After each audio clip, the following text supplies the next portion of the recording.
First Blood. Admiral Elena Santos stood at the bridge of the HMS Compassion, Earth's most advanced hospital ship, watching the stars drift by through the massive viewport.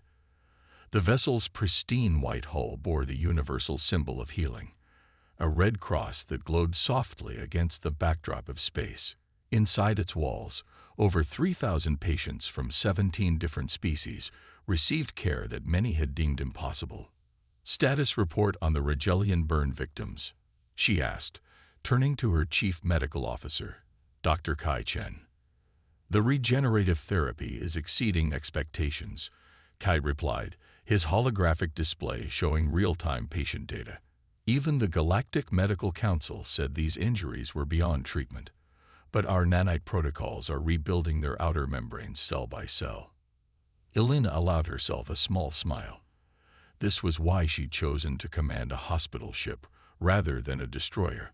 The Compassion represented humanity's finest achievement, not their capacity for war, but their drive to heal. The ship's AI interrupted her thoughts. "Admiral, multiple vessels approaching at combat speed. Configuration matches Karzik Empire warships." Elena's expression hardened.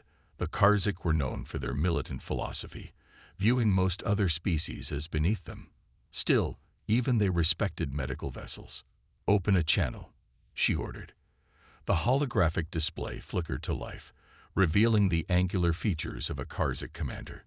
His black scales gleamed under harsh bridge lighting. "This is Admiral Santos of the HMS Compassion, a registered medical vessel. We are currently treating critical patients and—" "We know what you are," the Karzik commander interrupted, mandibles clicking in disgust. "You are a testament to humanity's greatest weakness, your pathetic need to help lesser beings. Commander, we have over 3,000 patients aboard, including children. Whatever your quarrel with Earth, surely your compassion ends today," he snarled. "The galaxy will learn that mercy is weakness." The transmission cut off. Elena's blood ran cold as she saw the Karzik weapons powering up.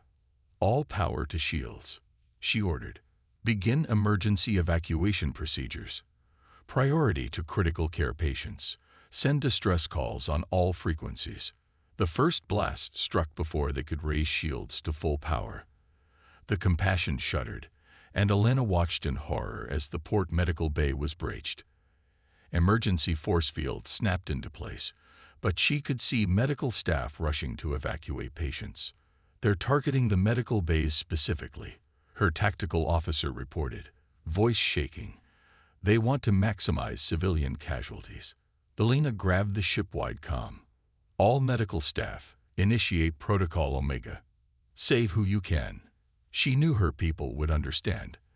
They would die before abandoning their patients. The next blast took out their engines. As the ship began to list, Elena sent one final transmission to Earth Command. The message was brief. HMS Compassion under attack by Karzik forces, targeting medical bays. Multiple civilian casualties. They must learn that mercy is not weakness. As the bridge erupted in flames around her, Elena saw something that made her pause. Dozens of small quantum signatures appearing around them. The emergency response ships would be too late to save the Compassion, but they would bear witness to this atrocity. The Karzik commander's face appeared one final time on their failing view screen. "Let this be a lesson too." He never finished. A new signature appeared, massive, dark, and radiating more power than Elena had ever seen. Through the viewport, she watched as space itself seemed to tear open, revealing a vessel that dwarfed even the Compassion. Its hull was midnight black, adorned with a single symbol, a red cross, dripping with stars. The last thing Elena heard before consciousness faded was a transmission that cut across all frequencies. "This is the EWS Retribution. You have attacked a hospital ship. There will be no mercy for those who show no mercy." Silent thunder. The Karzik High Command facility on Arcturus Prime was considered impregnable. Supreme Commander Vextal stood in his war room, surrounded by holographic displays showing the burning wreckage of the human hospital ship. His subordinates expected praise for this victory. Instead, they found him staring at a strange reading on his quantum sensors. "Explain this," he demanded, pointing to an anomaly near Jupiter. His science officer cleared her throat. "Just atmospheric disturbance, Supreme Commander. The humans barely have a presence in their outer system. Their technology." The entire facility shuddered. Warning klaxons blared as quantum signatures bloomed across every display simultaneously. Through the armored windows, Vextol watched as the sky turned black, not with clouds but with ships, human ships. They emerged from what appeared to be tears in space itself, their hulls absorbing light rather than reflecting it. Each vessel bore the same marking as the hospital ship they destroyed, a red cross. But these were rendered in burning crimson, like fresh blood against the void. "Impossible," Vextol whispered. "Their technology is centuries behind ours. They're barely out of their solar system." His tactical officer's scales had turned pale. "Sir, energy readings from the human fleet. They're beyond anything in our database. Their weapons are powered by contained quantum singularities. A transmission cut across every frequency, bypassing all encryption. The human who appeared on their screens wore a black uniform bearing that same crimson cross. Her eyes held no anger, only cold purpose. "I am Fleet Admiral Sarah Chen of the Earth War Service. For 3 centuries, we have hidden our true capabilities. We chose to be known for our healing rather than our strength. We built hospital ships instead of dreadnoughts. That choice was not made from weakness." The facility shook again as more ships appeared, massive vessels that dwarfed anything in the Karzik fleet. They took up position around every major population center with surgical precision.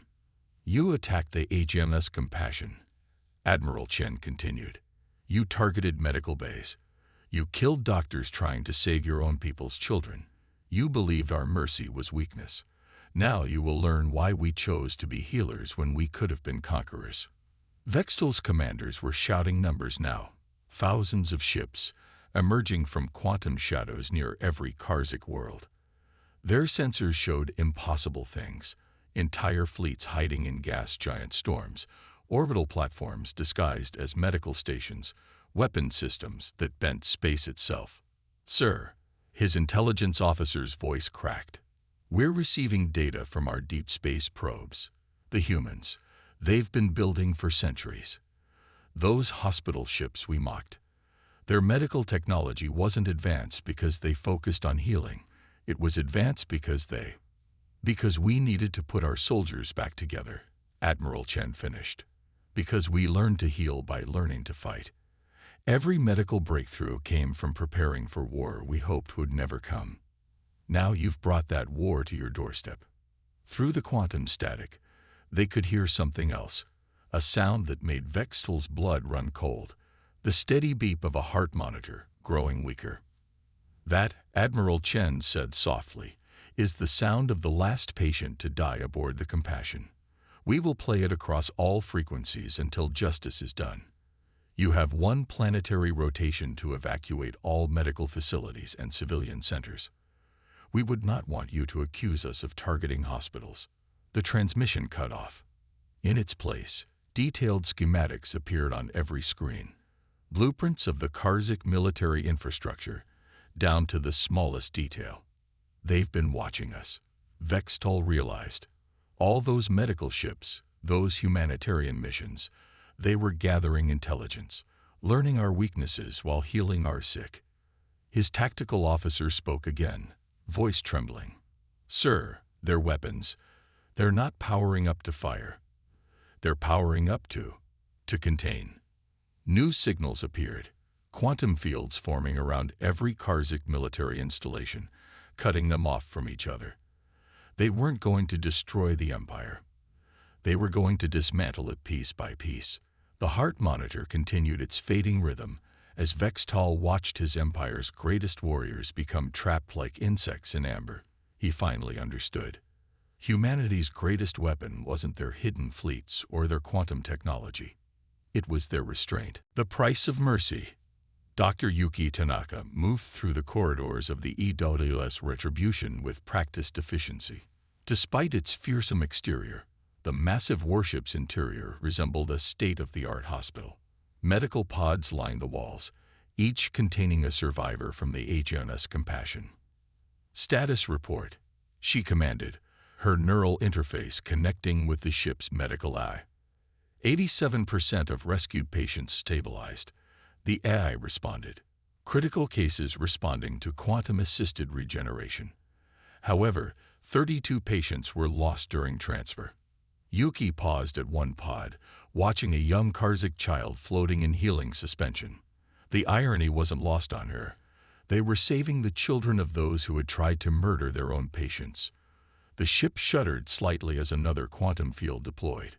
Through the viewport, she watched as a Karzik military installation was engulfed in shimmering darkness.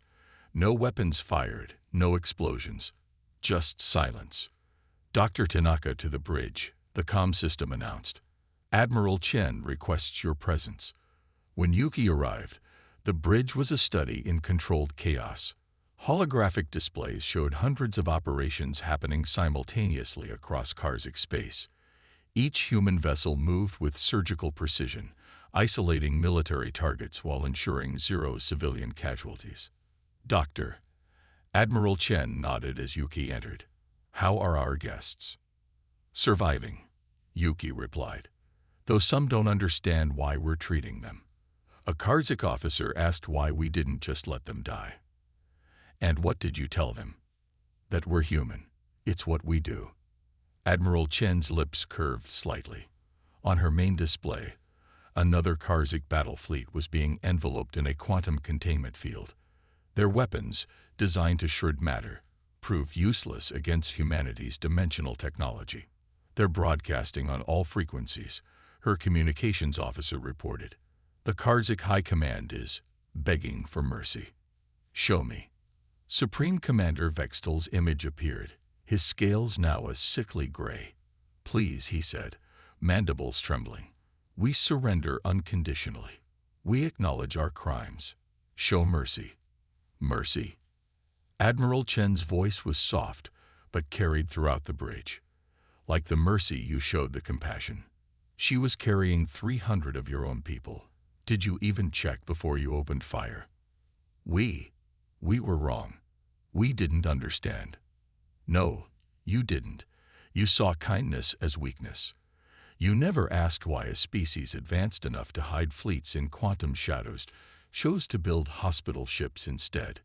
She gestured, and new images appeared, recordings from the Compassion's final moments.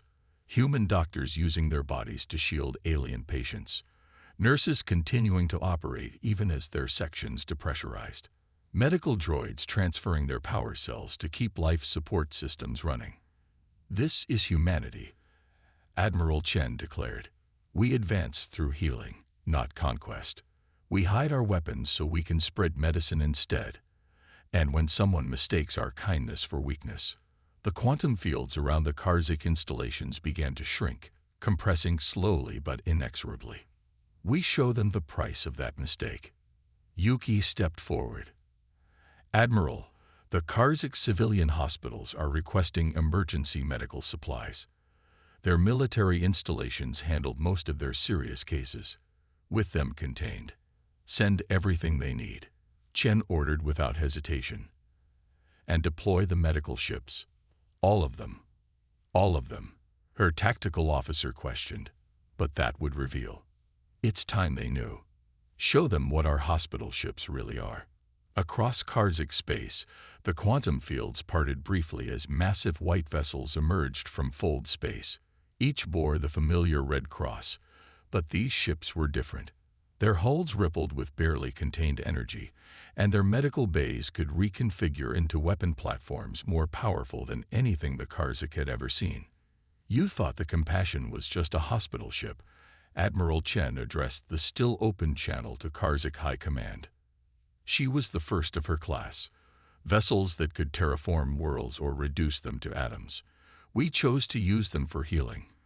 Remember that choice, because you're about to benefit from it again." The new vessels took up position around every Karzik world. But instead of weapons, they deployed countless medical pods, emergency shelters, and relief supplies. Teams of human doctors, the same ones who had helped design humanity's most devastating weapons, began treating the sick and injured. Your military infrastructure will remain contained, Chen continued. Not destroyed. Contained. Your ships, your weapons, your armies, all held in quantum stasis until you understand what we understood centuries ago. And what was that? Vextal asked, his voice barely a whisper. That true power isn't in the ability to take life, Yuki answered, stepping into view. It's in the choice to preserve it instead. Warriors who heal. The Galactic Council chamber had never been so full. Representatives from every spacefaring species crowded the ancient hall, their attention fixed on the holographic display dominating the center of the room. It showed the Karzik home system, where massive human vessels hung in perfect formation, their white hulls gleaming against the darkness. Council Elder Zixra, her crystalline form catching the light, addressed the human delegation.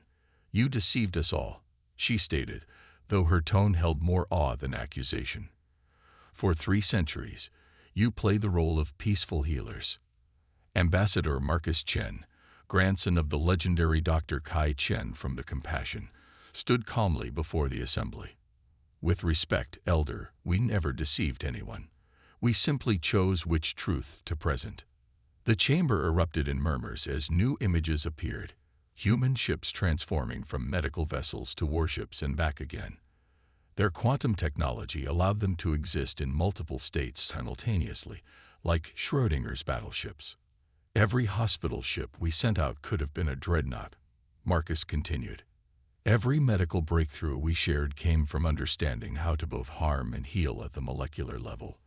We chose to show you our healing because that's what we wanted to be known for.